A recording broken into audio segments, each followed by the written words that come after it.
Hello दोस्तों, स्वागत है आपका एमबी डिफेंस एकेडमी पर। तो देखिए, हम परसेंटेज पढ़ रहे थे और इससे पहले हमारी 3 क्लास हो चुकी हैं और आज ये हमारी चौथी क्लास है। तो आज हम जो क्वेश्चन करने वाले हैं वो पहले हम क्वेश्चन करेंगे कुछ सक्सेसिव कॉन्सेप्ट पे, जो जैसे लगातार वृद्धि होती है या कमी होती है, उस तरह के क्वेश्चन करेंगे सबसे पहले। तो चलिए शुरू करते हैं। देखिए, जैसे मान लीजिए किसी शहर की जनसंख्या थी 1000 थी, किसी शहर की जनसंख्या 1000 थी। अब कहता है कि अगले साल उसमें 10% की वृद्धि हो जाती है, अगले साल उसमें 10% की वृद्धि हो जाती है। तो 1000 का 10%, 1000 का 10% निकालेंगे तो कितना होगा? 100। 10% निकालें 1000 का तो कितना होगा? 100। 100 हो गया। तो 1000 हमारे पहले थे, 1000 हमारी जनसंख्या पहले थी और 100 हमारी बढ़ गई, तो कितनी हो गई? 1100। अब ये कह रहा है कि और अगले साल, उससे अगले साल 10% जनसंख्या और बढ़ जाती है। तो अब आप मुझे बताइए, जो जनसंख्या वो बढ़ेगी वो 1100 पर बढ़ेगी या 1000 पर बढ़ेगी? तो नॉर्मल सी बात है, जो बढ़कर हमारा जो अमाउंट आया है या जो जनसंख्या अब होगी, जो अगले साल जो जनसंख्या होगी यानी कि 1100, उस पर हमारा 10% का इंक्रीजमेंट होगा। देखिए 1100 है। अब इस पर 10% बढ़ा है तो इसका 10% निकालेंगे तो कितना होगा? 1/10 से मल्टीप्लाई करेंगे तो कितना हो गया? 110। 110 हो गया। तो 1100 हमारा पहले था और 110 और बढ़ गया, तो ये कितना हो जाएगा? 1210। यानी कि 2 साल बाद जो जनसंख्या होगी वो होगी 1210। अब देखिए, मैं आपको क्या समझाने की कोशिश कर रहा था कि इसे हम डायरेक्ट कैसे करेंगे। ये देखिए, यहाँ पर हमारी जनसंख्या थी 1000, पहले वर्ष हमारा इंक्रीज होता है 10%।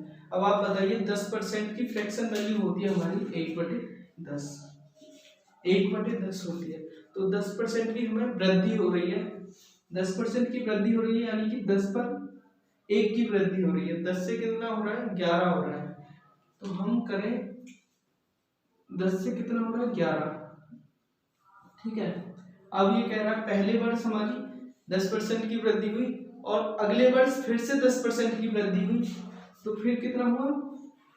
10 से 11।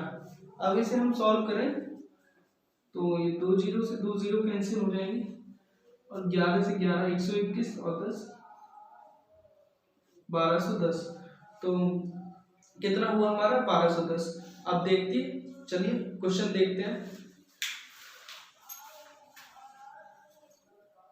हाँ, तो देखिए, हमारा पहला क्वेश्चन है कि किसी शहर की जनसंख्या 20,000 है और उसमें पहले वर्ष 10% की वृद्धि हो जाती है तथा अगले वर्ष 10% की कमी हो जाती है। तो हमें बताना है कि 2 साल बाद उस शहर की जनसंख्या क्या होगी। तो देखिए, कितनी है हमारी प्रारंभ में जनसंख्या? 20,000। अब 10% की वृद्धि हो रही है, तो 10% की फ्रैक्शन वैल्यू की बात करें तो 1/10, 1/10 होती है हमारी 10% की फ्रैक्शन वैल्यू। यानी ये वृद्धि की बात कर रहा है, तो 10 पर कितनी वृद्धि हो रही है हमारी? 1 की वृद्धि हो रही है। तो जनसंख्या कितनी हो जाएगी? 10 से 11। तो 10 से कितनी होगी? 11। अब देखिए, यही अब कह रहा है अगले साल जो हमारी 10% की कमी हो रही है, तो जो कमी होगी अब वो हमारे टोटल इस पे होगी, ये टोटल पे अब हमारी 10% की कमी हो रही है। तो 10% की कमी हो रही है, यानी कि 10 से कितना 1 कम हो रहा है 10 पर, तो 10 से कितना हो जाएगा? 9। 10 से कितना हो गया? 9। तो अब देखिए, सॉल्व करेंगे तो 2 जीरो से ये 2 जीरो कैंसिल हो जाएंगे और 11 से 9 99, 99 दूनी 198 और 2 जीरो लगाना है। तो कितनी होगी अब वर्तमान में 2 साल बाद? सभी 2 साल बाद हमारी जनसंख्या कितनी हो जाएगी? 19,800। अब देखिए, इसे सक्सेसिव मेथड से भी हम कर सकते हैं। कैसे करेंगे? देखिए कि पहले हमारे कितने की वृद्धि हो रही है, ये है 10 से 11, 10% की वृद्धि हो रही है, तो कितना हो रहा है 10 से 11, और अगले साल हो रही है 10% की कमी, तो 10 से कितना हो गया 9। अब देखिए ये प्रेजेंट है हमारा, और ये नेक्स्ट वाला जो आगे वृद्धि हो रही है कमी हो रही है, तो ये कितना हो गया 100 और ये 99। तो हमें जो प्रेजेंट में है वो हमें दिया हुआ है जो हमारा 20,000 है, यानी कि 100 की वैल्यू कितनी है 20,000, 100 की वैल्यू हमें 20,000 दी हुई है, तो एक की कितनी हो जाएगी 200, 100 की दी हुई है 20,000, तो एक की निकालें तो एक की कितनी हो जाएगी 200, तो 99 की कितनी हो जाएगी, 99 गुणा 200 करेंगे तो 19,800। ठीक है, तो चलिए देखते हैं नेक्स्ट क्वेश्चन। तो देखिए हमारा नेक्स्ट क्वेश्चन है कि किसी शहर की जनसंख्या में पहले वर्ष 20% की कमी हो जाती है तथा दूसरे वर्ष 30% की कमी हो जाती है तथा तीसरे वर्ष 40% की कमी हो जाती है, और यदि वर्तमान में जो जनसंख्या है वो दी हुई है हमें 67,200, तो हमें बताना है कि 3 वर्ष पहले जनसंख्या क्या थी उस शहर की।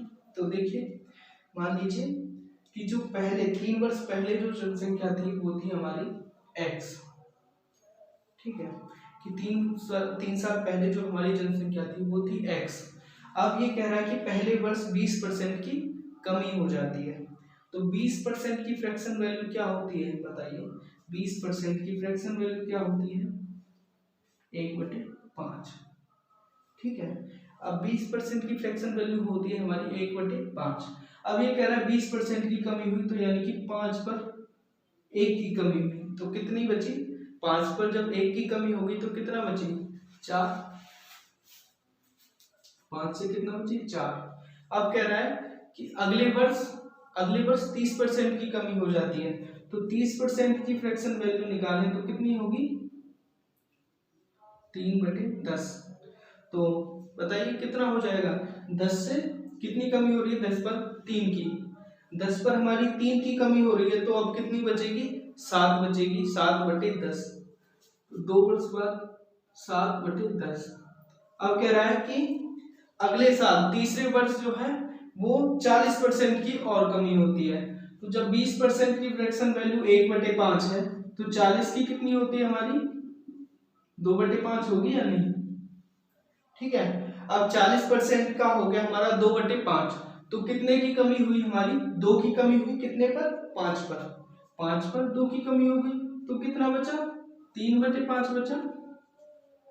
और हमें दिया हुआ है कि जो हमारी 3 वर्ष बाद जो वर्तमान में है, वर्तमान में दी हुई है हमें जनसंख्या 67,200।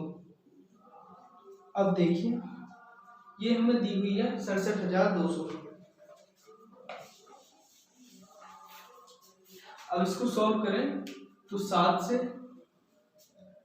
7 9 63, और 7 से 6 7 6 42, और 4 दिए 12, 12 से 8 पर 800, तो ये कितना हो गया 5 पंजे 25 गुणा 10 250, एक्स बराबर कितना हो जाएगा 250 गुणा 800, ये देखिए 5 पंजे 25 गुणा 10 कितना हो गया 250, और इसकी मल्टीप्लाई इधर करेंगे तो कितना हो गया 250 गुणा 800 कितना हो गया 25 8 200, और ये 2 0 3 0 ये हमारी है, तो यानी कि 3 वर्ष पहले हमारी जनसंख्या कितनी थी वो थी 2 लाख।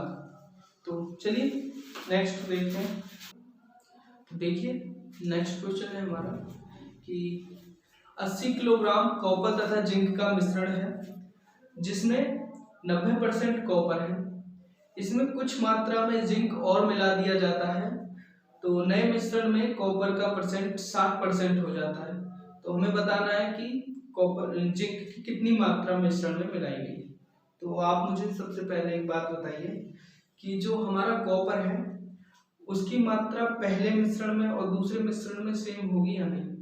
हमने जिंक मिलाया है, कॉपर को तो हमने मिलाया नहीं है, तो हम ये कह सकते हैं कि कॉपर की जो मात्रा पहले थी वही मात्रा हमारे दूसरे मिश्रण में होगी। तो देखिए पहले था हमारा 80 किलोग्राम मिश्रण। 80 किलोग्राम मिश्रण में हमारा कितना है कॉपर? 90%। देखिए 80 किलोग्राम का हमारा मिश्रण है, उसमें हमारा कितना है? 90%। आप देखिए, आप कह रहा है कि कुछ मात्रा में जिंक और मिला दिया गया, तो मान लीजिए अब हमारा हो गया वो x किलोग्राम हो गया, जो नया मिश्रण है वो हो गया हमारा x किलोग्राम, और अब उसमें कॉपर की मात्रा है 60%। उसमें हमारे कॉपर की मात्रा है 60%।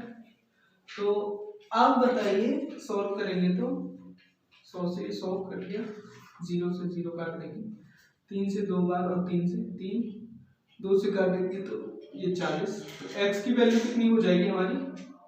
120। यानी कि नया मिश्रण जो हो गया हमारा वो हो गया हमारा 120।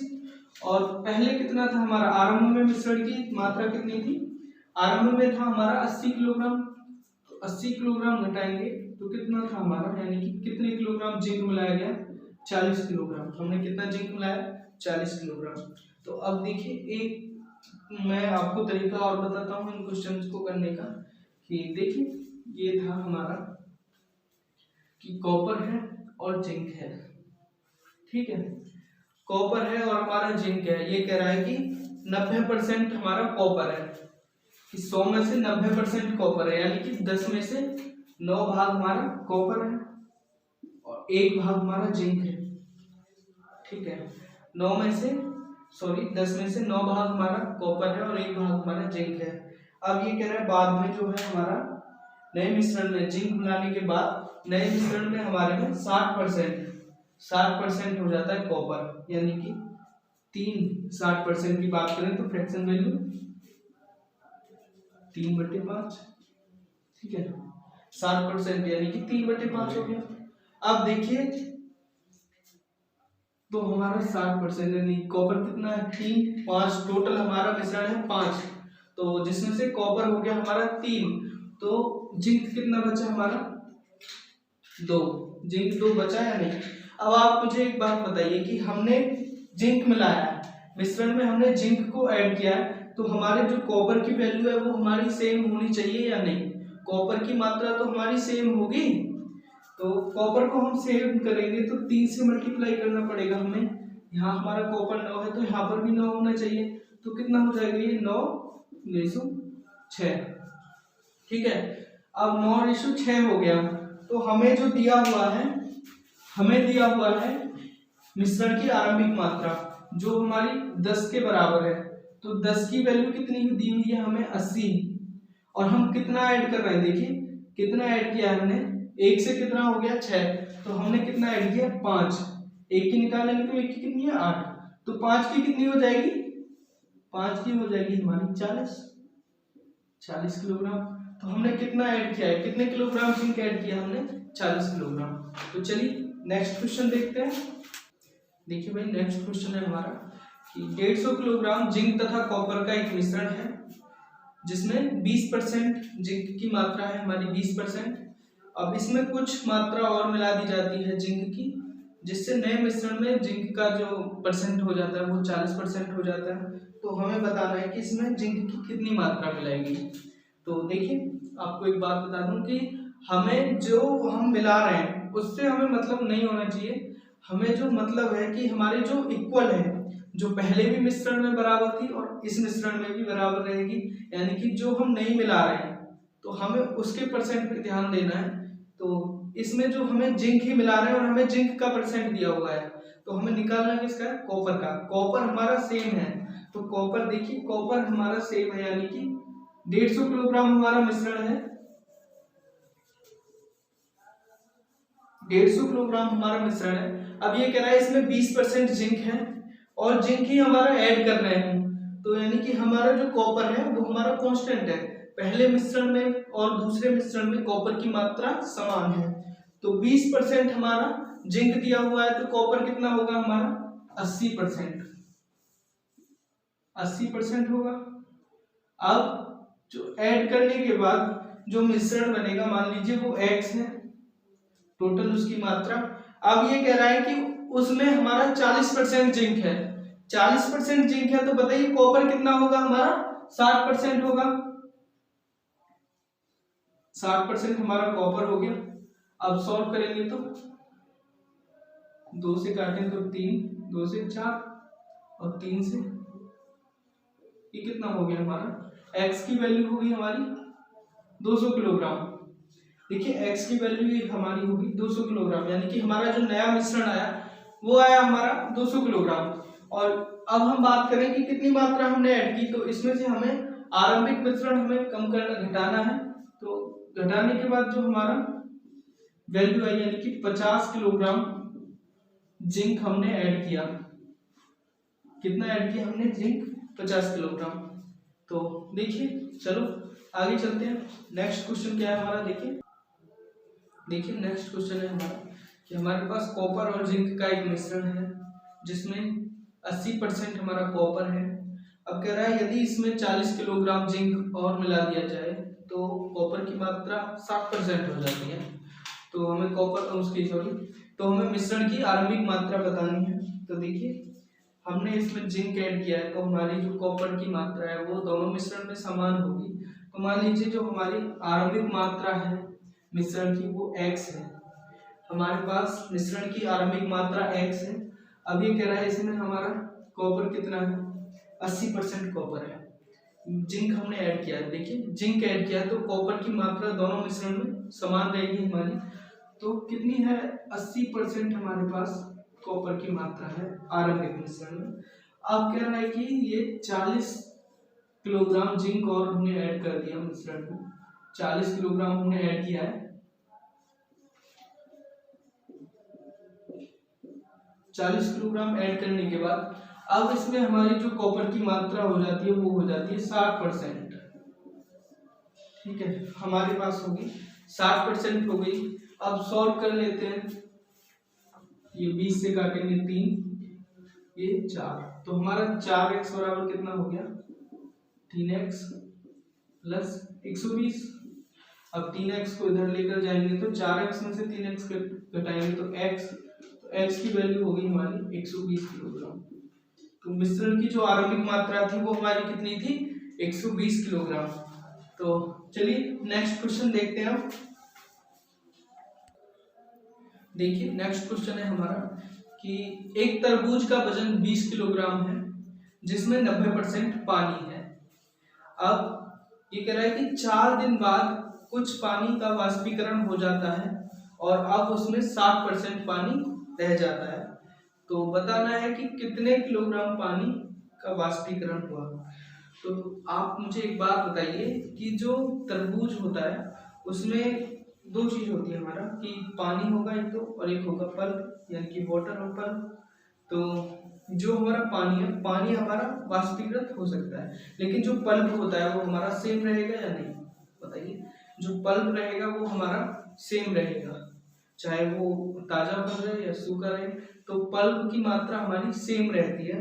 तो देखिए कैसे करेंगे कि 20 किलोग्राम का है, 20 किलोग्राम का है, तो उसमें हमारा पानी कितना है? 90% है। ठीक है, पानी दिया हुआ है हमारा 90%, लेकिन पल्प कितना होगा? तो उसमें हमारा पानी है 90%, तो पल्प कितना है हमारा? उसमें 10%।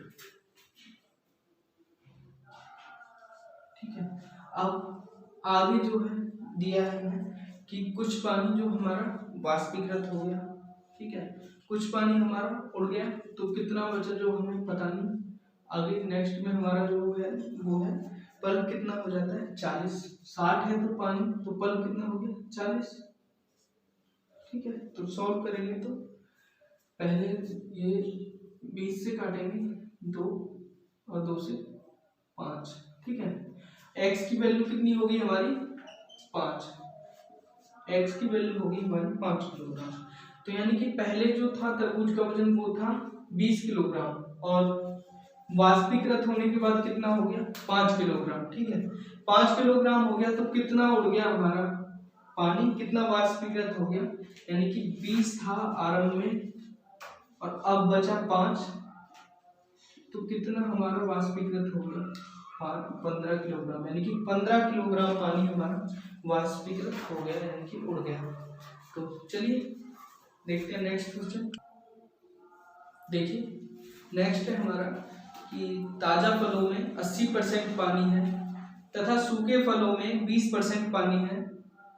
तो हमें बताना है कि जो 120 किलोग्राम ताजे फलों से कितने किलोग्राम सूखे फल प्राप्त किए जा सकते हैं।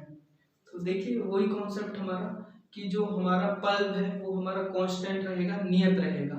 तो हमारा जो पानी है वो कम ज्यादा हो सकता है, यानी कि पानी उड़ सकता है, लेकिन हमारा जो पल्प है वो जो बाकी का माल है उसमें वो तो सेम ही रहेगा, जो चाहे वो सूख जाए चाहे वो ताजा हो।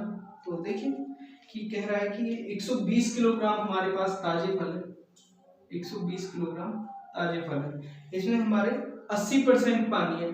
तो पल्प की मात्रा हमारी कितनी है? 20%। पल्प की मात्रा हमारी 20%।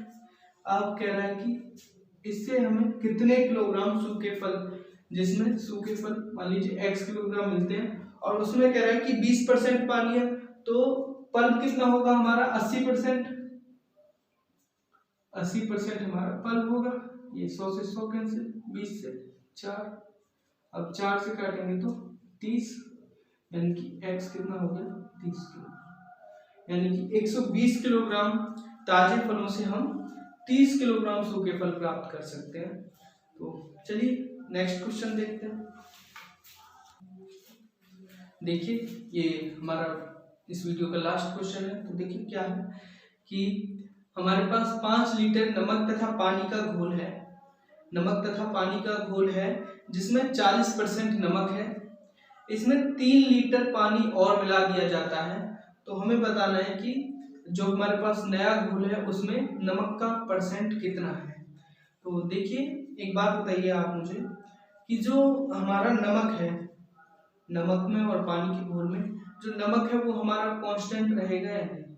तो पानी को हम मतलब अगर वाष्प गर्म करेंगे तो पानी हमारा उड़ जाएगा, लेकिन नमक की जो मात्रा है वो हमारी सेम बनी रहेगी।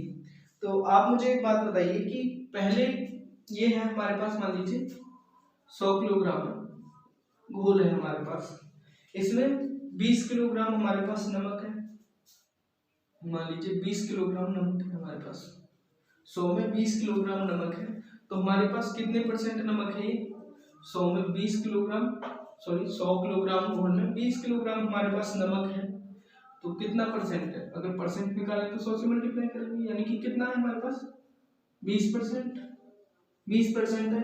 अब हम बोलें कि चलो ये मात्रा हमारे बढ़ गई, ये मात्रा होगी हमारी 120 किलोग्राम। 20 किलोग्राम हमने जो पानी और ऐड कर दी मान लीजिए, तो हमारे पास मात्रा होगी 120 किलोग्राम। तो हमने क्या ऐड किया यहाँ पर? बताइए क्या ऐड किया हमने यहाँ पर? हमने पानी ऐड किया। तो पानी से हमारी किसकी वजह से बढ़ी? पानी की वजह से। तो नमक की जो मात्रा है नमक की मात्रा पहले की 20 थी तो अभी 20 ही रहेगी। अब इसकी परसेंट वैल्यू निकालें तो कितनी हो जाएगी? 6। 100/6 तो यानी कि 16 से ही 2/3। तो मैं आपसे बस एक बात कहना चाह रहा था कि जो हमारी परसेंटेज वैल्यू हमारी कम या ज्यादा हो सकती है, लेकिन जो हमारी जो एग्जैक्ट वैल्यू है तो वो तो हमारी सेम ही है। यहाँ पर भी हमारे पास 20 किलोग्राम ही था नमक और यहाँ पर भी 20 किलोग्राम था। अब देखिए क्वेश्चन में क्या कह रहा है कि क्वेश्चन देखते हैं। क्वेश्चन कह रहा है कि हमारे पास 5 किलोग्राम मिश्रण है, 5 किलोग्राम घोल है, अब उसमें हमारे पास नमक है 40%। 5 किलोग्राम में 40% हमारे पास नमक है, ठीक है। अब कह रहा है कि 3 किलोग्राम पानी और मिला दिया, तो मिश्रण टोटल कितना हो गया हमारे पास? 8 किलोग्राम। 8 किलोग्राम हो गया। अब हमें बताना है इसमें कितने परसेंट हमारे पास कितना परसेंट नमक है। मान लीजिए x% है, ठीक है। अब सॉल्व करेंगे तो ये 100, 8 से 5, तो x की वैल्यू कितनी होगी हमारा? 25। x की वैल्यू कितनी होगी? 25%। 100 का यानी कि x की वैल्यू यहाँ पर 25 आएगी, तो 100 का कितना हो गया? 25%। तो देखिए ये वीडियो आपको कैसा लगा, और वीडियो आपको अगर अच्छा लगा तो हमारे चैनल को सब्सक्राइब करें और यूट्यूब इसको शेयर करें वीडियो को। Thank you.